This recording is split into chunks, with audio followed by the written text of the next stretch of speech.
शिवाय नमस्ते। भगवान थोड़ी ना कहेगा कि तू मेरे पास में आए तो मेरे चरण की रज लेकर जा। भगवान थोड़ी ना कहेगा कि मेरे पास में आकर तू ये लेकर जा।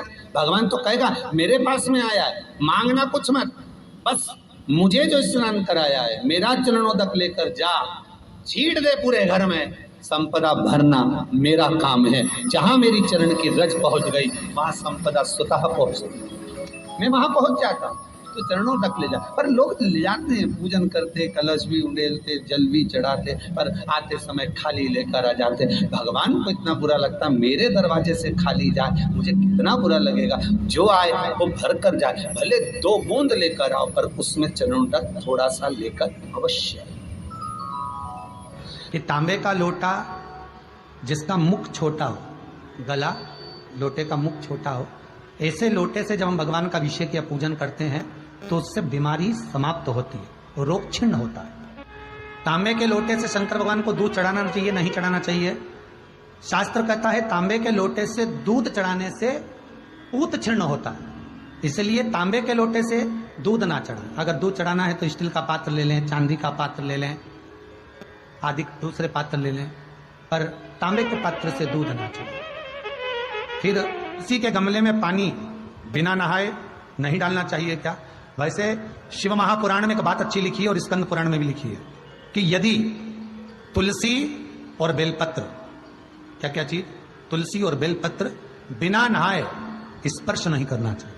अगर बेलपत्र की पत्तियों को भी तोड़ना है, उतारना है, तुलसी के दल को भी उतारना है। हमारी माताएं बड़ी प्रेम से कहती हैं, आप लोगों के मन में भी ये बात जरूर होगा, जितने लोग टीवी पर कथा सुन रहे हो, फेसबुक यूट्यूब पर श्रवण कर रहे हो, आपने भी सुना होगा, घर की जो माताएं होती है, कभी भी घर का रसोई घर का बर्तन जिसमें सब्जी बनाई है, 50 लोग अगर जिमने आ रहे हैं और कह दिया आज का निमंत्रण है, 50 लोगों का पार्टी है, ये है वो है, सुहागिल है या ब्राह्मण भोज है, तो वो जो खीर का पात्र होगा, जो बर्तन होगा, जो सब्जी का पात्र होगा, माँ उसको खाली जल्दी नहीं करती है। भले उसमें सब्जी थोड़ी ना थोड़ी पड़ी रहने देगी, जब तक सब जिम कर नहीं चले जाएंगे तब तक उसमें पटक कर रखेगी। क्यों? क्योंकि उसमें उसकी बरकत है।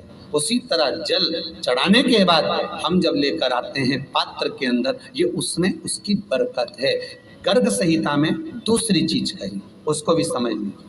गर्ग संहिता में कहा गया, जब आप घर से जल लेकर जाते हो भरकर, तो ये सृष्टि की जितनी नदियां हैं, पृथ्वी पर जितनी नदियां विद्यमान हैं, जितने तालाब, जितने सरोवर, जितने कुंड, जितने विराजमान हैं, उन सारे तीर्थों का जल जब आप घर से लेकर निकलते हो तो वो तीर्थ का संपूर्ण जल आपके कलश में आ जाता है। और जब आप उस जल को शिव पर समर्पित कर देती हो और 2 बूंद चरणादक लेकर जब जाती हो, तो शिव महापुराण गर्ग संहिता पद्म पुराण कहती है वो जल साधारण नहीं रहता, वो गंगा जल बनकर तुम्हारे घर को पवित्र करने के लिए पहुंच जाता है। वो पवित्र गंगा जल बन, उसको लेकर प्रवेश कर, उसको लेकर पहुंच। 3 तरह का जल शिव को समर्पित होता है और वो तीनों तरह के जल का अलग अलग भाव है हमारा। पहला जल सादा, घर से पानी लेकर गए, जल लेकर गए, शंकर को चढ़ाया, वो हमने घर का अपना एड्रेस बता दिया, भगवान शिव को जल चढ़ाकर अपने आनंद के लिए शंकर से कुछ प्राप्त कर लिया। दूसरा जल, जल के कलश में थोड़ा सा इत्र डालकर शंकर को जब समर्पित करते हैं, तो महाराज घर में अगर कोई व्यक्ति बहुत रोगीला है, बहुत रोगीला, एक शिव महापुराण में, स्कंद पुराण में, नर्मदा पुराण में, भविष्य पुराण में, अग्नि पुराण में, नारद पुराण में, बरहा पुराण में, वामन पुराण में जितनी चीजें लिखी गई है, एक एक प्रैक्टिकल कर देखो। तो शिव महापुराण, स्कंद पुराण का ये भाव याद करिए कि 1 लोटे पानी में इत्र मिलाकर, जल में इत्र मिलाकर, बहुत रोगीला व्यक्ति, बहुत बीमार व्यक्ति है, 1 लोटा पानी उसका हाथ का स्पर्श कराकर शंकर को चढ़ाना प्रारंभ कर दीजिए। महाराज केवल 5 या 7 दिन चढ़ाओ और वो 7 दिन के बाद में उस बीमार व्यक्ति का क्रम देखिए कि उसमें कितना आराम लगा है। औषधि दवाई काम करना प्रारंभ करी कि ना करी, केवल इत्र समर्पित, इत्र का जल। तो पहला जल सादा, दूसरा जल है इत्र का, और महाराज तीसरा जल जो शिव महापुराण के अंतर्गत कहा गया है बेल पत्र का जल।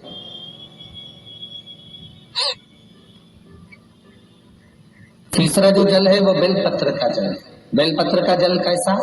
तो महाराज शिव महापुराण की कथा कहती है कि जल के पात्र में एक बेलपत्र अंदर डालकर उस जल के पात्र को ले जाकर शिव को समर्पित करना, अर्थात अपनी मन की कामना भगवान शंकर से कह देना, केवल बेलपत्र के माध्यम, बोलना नहीं है हमको कुछ, हमें कुछ कहना नहीं है। 3 तरह का जल का जो व्याख्यान वर्णन किया गया, एक सादा जल जो भगवान को कहा, आपने अपना एड्रेस बता दिया, आपने अपने मन का भाव बता दिया। इत्र का जो जल चढ़ाया गया वो केवल रोग मुक्ति के लिए चढ़ाया गया। और तीसरा बेलपत्र, अगर उस जल में एक बेलपत्र भी पड़ी हुई है और वो बेलपत्र पड़ा हुआ जल आप जिस भाव से चढ़ा रहे हो, जिस कामना से चढ़ा रहे हो, शंकर वो कामना आपकी पूर्ण कर दे। उनके लिए ये कथा कर रही। पितरों की 3 बेटियां, तीनों से गलती हो गई। आप शिव मंदिर में जाएं, कोई गलती ना हो, जल चढ़ाएं, मना नहीं, छींटा ना लगे, धीरे धीरे चढ़ाएं। और एक बात अच्छे से ध्यान में रखिएगा, शिव मंदिर से जब भी वापिस आए जल चढ़ाकर अपना फर्ज पूरा अदा कर। फर्ज से मतलब जब शिव मंदिर से वापिस आए, जो पत्ती, बेलपत्री, फूल शिव जी पे चढ़े थे वो नीचे शिवलिंग पे से नीचे गिर गए हो। एक शिवलिंग रखा है, लाना मिट्टी वाला, नहीं इधर उठा, गढ़ में कथा चल रही, थोड़ा ध्यान से सुन। तो आप लोग जो पशुपति व्रत कर रहे हो या कोई भी उपास करते हो, कई लोग कहते हैं हमने करा नहीं हुआ, क्यों नहीं हुआ? उसमें हमारी गलतियों को हमें चाहिए। ये देखिए, अब जैसे ये शिवलिंग रखा है, आपने जल चढ़ाया, अब जल आप यहां से चढ़ा रहे हो तो धीरे धीरे धीरे धीरे चढ़ाएं, जिससे छींटे बाहर ना, यहां तक छींटे रहे ना, जलाधारी तक चलेगा, बाहर ना गिरे। और एक बात का स्मरण रहे, यदि बेलपत्री, फूल, पत्ती जल चढ़ाने के बाद ये सब अगर नीचे गिर जाए, जलाधारी पर गिर गया या नीचे उतर गया, तुम्हारा पूरा जल चढ़ जाए, तुम्हारे पास में चंदन नहीं है, अबीर नहीं है, गुलाल नहीं है, कुछ भी नहीं हो, तो भी अपने हाथ की 3 उंगलियों से रेखा 3 खींचकर और फिर जो माला आदिक भगवान की रखी थी उसी से भगवान का वापिस पूरा श्रृंगार कर कर फिर वापिस आइए, भगवान को पूर्ण श्रृंगार।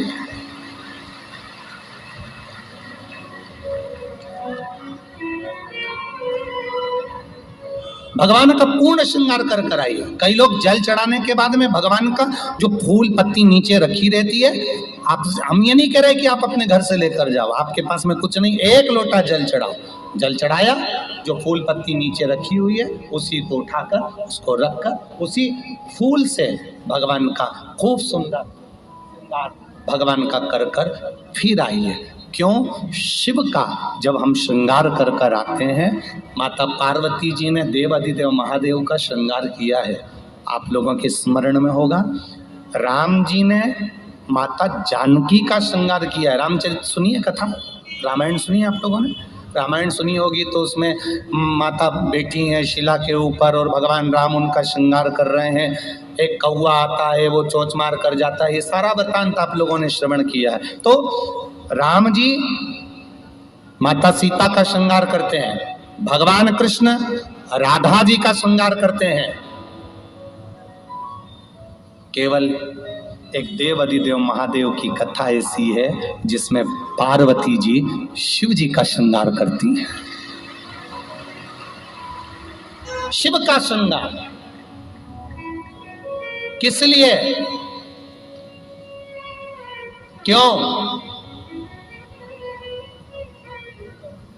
कहा जल चढ़ाने के बाद वहीं पर पड़ी हुई पत्ती से, फूल से, जो चढ़े हुए फूल हैं, चढ़ी हुई पत्ती है, चढ़ा हुआ निर्माल्य है, जो भी शिव जी का है, उसी को धोकर वापिस भगवान का श्रृंगार कर कर आना चाहिए। किस लिए कि हे भोलेनाथ, जब मैं इस संसार सागर से जाऊं, अखंड सुहाग लेकर पूरी श्रृंगार कर कर इस धाम से जाऊं। ऐसी कृपा में जो पड़ा हो, जो पड़ा, चंदन नहीं है, हाथ से चंदन का स्मरण होना चाहिए। नहीं है हमारे पास लगाने को रोली, मौली, चंदन, जो भी आपके पास में, अबीर, गुलाल नहीं, अपने मन का गुलाल लगाइए, अपने मन का, ऐसे दिल से रिझाने का प्रयास। ले जाओ, ले जाओ, दिल से चढ़ाइए। और जब भाव से, दिल से आप आनंद के साथ देवाधिदेव महादेव का आप पूजन करो, उसमें गलती ना हो, गलती।